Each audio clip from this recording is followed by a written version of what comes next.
مفتی انس جیسے شوہر کے لیے برس خدا سے دعا کی ہے، یہ خبر انٹرنیٹ پر اور سوشل میڈیا پر وائرل ہو رہی ہے ثنا خان کے حوالے سے۔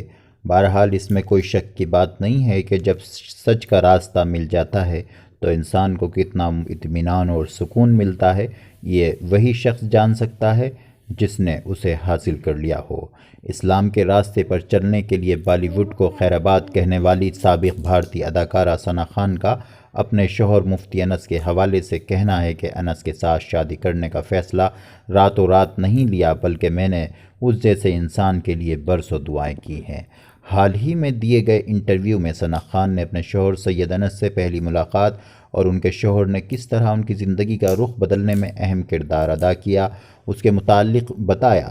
ثنا خان کے مطابق وہ اور ان کے شوہر پہلی بار 2017 میں مکہ میں ملے تھے، جس دن میں بھارت لوٹ رہی تھی۔ ان کا کہنا یہ بھی ہے کہ میری انس کے ساتھ مختصر ملاقات ہوئی اور انس کا مجھ سے بطور اسلامی اسکالر تعارف ہوا تھا۔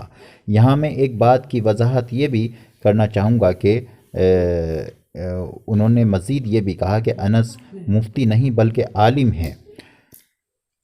ان کا یہ بھی کہنا ہے کہ میں نے 2018 کے آخر میں ان سے دوبارہ رابطہ کیا کیونکہ میرے ذہن میں مذہب کو لے کر چند سوالات تھے، اور پھر تقریباً ایک سال بعد 2020 میں ایک بار پھر ہم دونوں میں رابطہ ہوا، کیونکہ میں ہمیشہ اسلام کے بارے میں مزید معلومات حاصل کرنے کی طرف مائل تھی۔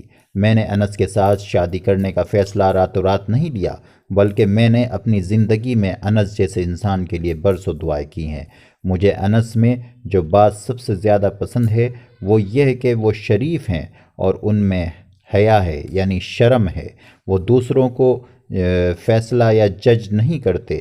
انہوں نے مجھ سے کہا تھا کہ اگر کوئی اچھی چیز گٹر میں گر جائے تو اس کے اوپر آپ 10 بالٹی پانی ڈال دو، وہ صاف نہیں ہوتی، لیکن اس کو گٹر سے باہر نکال کر ایک گلاس پانی ڈال دو، وہ صاف ہو جاتی ہے۔ ان کی اس بات نے مجھ پر گہرے اثرات چھوڑے ہیں۔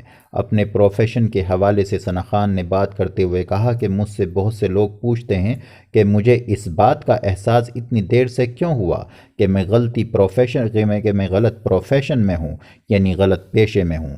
تو میں کہنا چاہتی ہوں بہت ساری چیزوں کا احساس آپ کو فوراً نہیں ہوتا۔ آپ کو اتنا گلیمر اور نام مل جاتا ہے کہ یا تو آپ کو کچھ دکھائی نہیں دیتا یا آپ فیصلہ ہی نہیں لے پاتے ہیں۔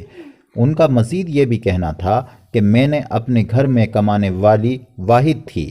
ثنا خان یہ بھی بتاتی ہیں کہ میں اپنے گھر میں کمانے والی اکیلی تھی اور لاک ڈاؤن نے مجھے یہ سمجھنے میں مدد کی کہ مجھے یہ قدم اٹھانا چاہیے۔ جو کام میں کر رہی تھی وہ میرے لیے نہیں تھا، یعنی بالی ووڈ نے مجھے جو کچھ دیا میں اس کے لیے شکر گزار ہوں، لیکن مجھے احساس ہو گیا تھا کہ میں اس انڈسٹری کے لیے نہیں ہوں۔ یہ وہ احساسات تھے جو ثنا خان نے اپنے آپ یہ خود بخود اظہار کیے تھے۔ اس بارے میں آپ کی کیا رائے ہے؟ کمنٹ میں اپنی رائے دینا نہ بھولیے گا۔ Thanks for watching.